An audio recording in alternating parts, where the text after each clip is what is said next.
Assalamualaikum warahmatullahi wabarakatuh. Alhamdulillahi rabbil alamin. Allahumma salli ala sayyidina Muhammadin al-Fatih lima ughliqa wal khatimi lima sabaqa nasiril haqqi bil haqqi wal hadi ila siratikal mustaqim wa ala alihi haqqa qadrihi wa miqdarihi al-azim. Rabbi shrah li sadri wa yassir li amri wahlul 'uqdatam min lisani yafqahu qawli. Alhamdulillah anak-anak, kita jumpa lagi. Kita bertemu kembali pada mata pelajaran Bina Sejarah Kebudayaan Islam kelas 5.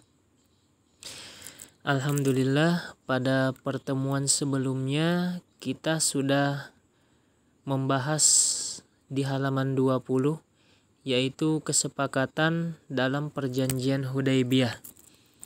Ini kita ulangi sedikit ya. Nah, sekarang saya tanya, kesepakatan dalam perjanjian Hudaybiyah antara siapa dengan siapa? Kesepakatan perjanjian Hudaybiyah ini, ya, kesepakatan perjanjian Hudaybiyah ini antara kaum muslimin dan kaum kafir Quraisy. Kemudian siapa yang menulis isi perjanjian tersebut? Nah, yang menulis isi perjanjian tersebut adalah Sayyidina Ali bin Abi Thalib. Kemudian ada beberapa tulisan di dalam perjanjian tersebut yang ditolak oleh kaum kafir Quraisy. Apa saja? Ya, yang pertama adalah Bismillahirrahmanirrahim. Di awal perjanjian tersebut diubah menjadi Bismika Allahumma. Kemudian yang kedua, nama Muhammad Rasulullah Sallallahu Alaihi Wasallam harus diganti menjadi Muhammad bin Abdullah.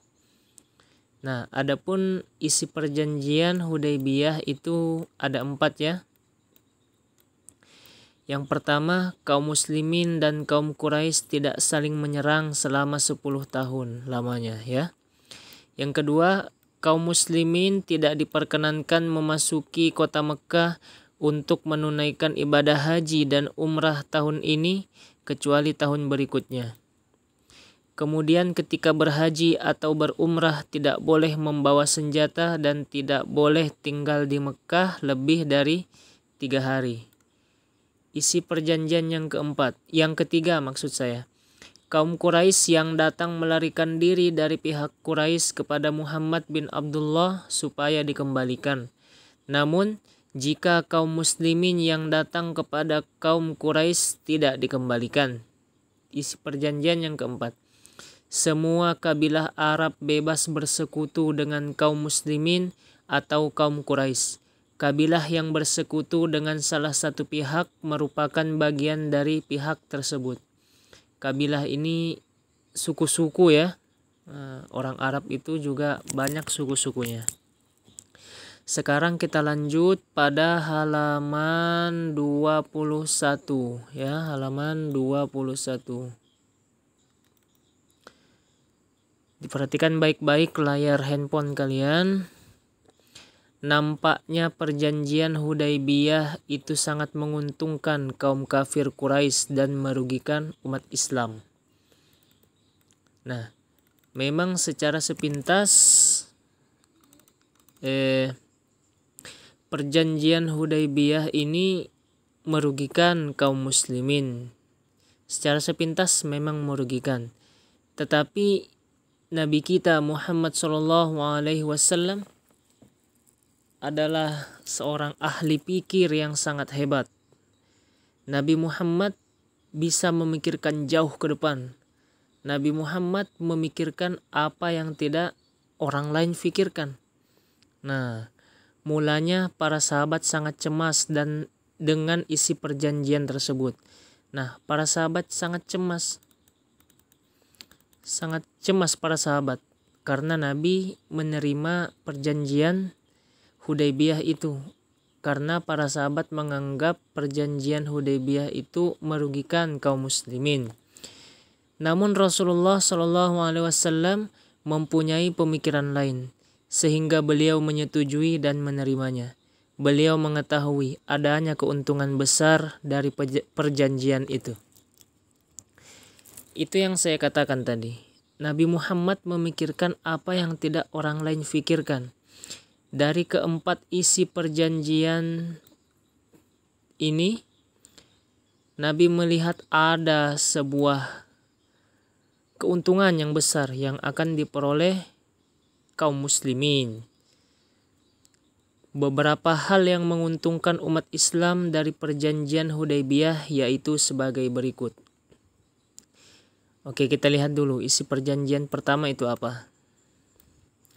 Kaum muslimin dan kaum Quraisy tidak saling menyerang selama 10 tahun.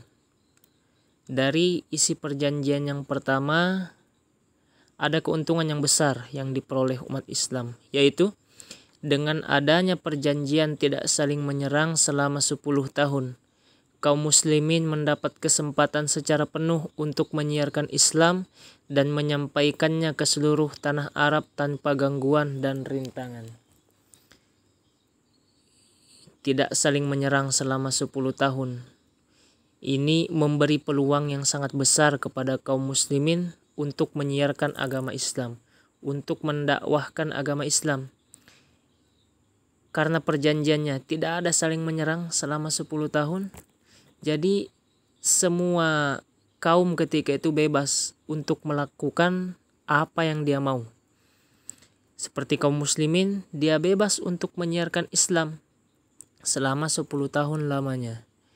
10 tahun ini bukanlah waktu yang sebentar. Tentunya selama 10 tahun diberikan kesempatan untuk mendakwahkan agama Islam. Tentunya kaum muslimin sudah sangat kuat dan sudah sangat banyak. Iya kan? Nah, inilah yang difikirkan oleh Rasulullah. 10 tahun diberi kesempatan tidak saling menyerang, maka mempermudah Nabi Muhammad dan kaum muslimin menyiarkan agama Islam tanpa ada hambatan sedikit pun. Yang kedua, keuntungan yang kedua, kita baca dulu isi perjanjian yang kedua. Kaum muslimin tidak diperkenankan memasuki kota Mekah untuk menunaikan ibadah haji dan umrah tahun ini, kecuali tahun berikutnya. Kemudian ketika berhaji atau berumrah tidak boleh membawa senjata dan tidak boleh tinggal di Mekah lebih dari 3 hari. Nah, dari perjanjian kedua itu memberikan isyarat kepada kaum muslimin bahwasanya agama Islam telah diakui oleh orang-orang kafir Quraisy. Dan secara tidak langsung agama Islam sudah tidak dianggap lagi sebagai pemberontak dan pengacau. Nah, karena sebelum adanya perjanjian Hudaybiyah, agama Islam ini sama sekali tidak dianggap dan dianggap pemberontak dan pengacau. Nah, ketika ada perjanjian Hudaybiyah, agama Islam telah dianggap dengan diberikannya kesempatan kepada kaum muslimin untuk menunaikan umrah dan haji dan tidak lagi dianggap sebagai pemberontak dan pengacau. Sekarang butir perjanjian yang ketiga. Kita baca dulu yang ketiga.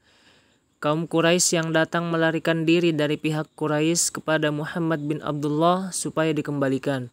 Namun jika kaum muslimin yang datang kepada kaum Quraisy tidak dikembalikan. Butir perjanjian ketiga memberi peluang kepada Rasulullah SAW untuk memperkuat kaum muslimin. Mereka yang benar-benar beriman tidak mungkin akan bergabung kembali dengan kafir Quraisy. Perjanjian yang ketiga, kaum Quraisy yang pergi melarikan diri kepada pihaknya Nabi Muhammad SAW itu dikembalikan. Sedangkan pihak dari kaum muslimin yang bergabung dengan orang kafir Quraisy itu tidak dikembalikan. Nah, secara sepintas memang merugikan. Tapi dengan seperti itu Nabi yakin orang yang benar-benar beriman tidak akan mungkin bergabung kembali dengan kaum kafir Quraisy. Nah, yang keempat, semua kabilah Arab bebas bersekutu dengan kaum muslimin atau kaum Quraisy. Demikian pula Rasulullah diuntungkan dengan butir perjanjian yang keempat. Karena kabilah-kabilah yang sejak lama ingin bergabung dengan kaum muslimin tidak lagi merasa takut dihalangi dan diancam oleh kaum kafir Quraisy. Sebelum adanya perjanjian Hudaybiyah ini, banyak sekali kabilah-kabilah Arab itu yang ingin bergabung dengan kaum muslimin, tetapi tidak pernah terwujud karena kaum kafir Quraisy selalu mengancam, selalu menghalangi, dan berniat untuk membunuh siapa saja yang bergabung dengan kaum muslimin. Setelah adanya perjanjian Hudaybiyah, semua kabilah Arab ini bebas bersekutu dengan siapapun. Bersekutu dengan kaum Quraisy silahkan, bersekutu dengan kaum muslimin silahkan. Dengan adanya isi perjanjian yang keempat tersebut, kabilah Arab yang sudah lama ingin bergabung dengan kaum muslimin, mereka tidak lagi merasa takut atas ancaman untuk dibunuh, dihalang-halangi, tidak takut lagi karena bebas, tidak ada halangan sama sekali untuk bergabung dengan kabilah manapun atau pihak manapun. Tentunya apabila suatu kabilah berpihak kepada kaum yang satu, maka dia termasuk golongan kaum yang satu tersebut. Nah, apabila sebuah kabilah bergabung dengan suatu kelompok yang nomor 2, maka dia termasuk ke dalam kelompok yang nomor 2 dan seterusnya. Mungkin itu saja anak-anak, tidak banyak, cukup ya. Saya kira sedikit-sedikit saja kita, biar tidak terlalu pusing kalian memahaminya nanti. Silahkan kalian baca buku kalian ya, diulang-ulangi lagi. Untuk minggu depan kita ulangan harian sejarah kebudayaan Islam pada bab 1 ya, bab 1, yaitu tentang keperwiraan Nabi Muhammad SAW. Ada perang Badar, ada perang Uhud, dan perang Khandaq. Minggu depan kita ulangan. Jika ada pertanyaan terkait penjelasan saya tadi, silahkan hubungi nomor WhatsApp saya ya. Nah, ini nomornya. Jika ada pertanyaan, silahkan langsung hubungi saya. Insya Allah langsung akan saya berikan jawabannya dan penjelasannya ya. Cukup sekian dan terima kasih. Wabillahi taufiq wal hidayah. Wassalamualaikum warahmatullahi wabarakatuh.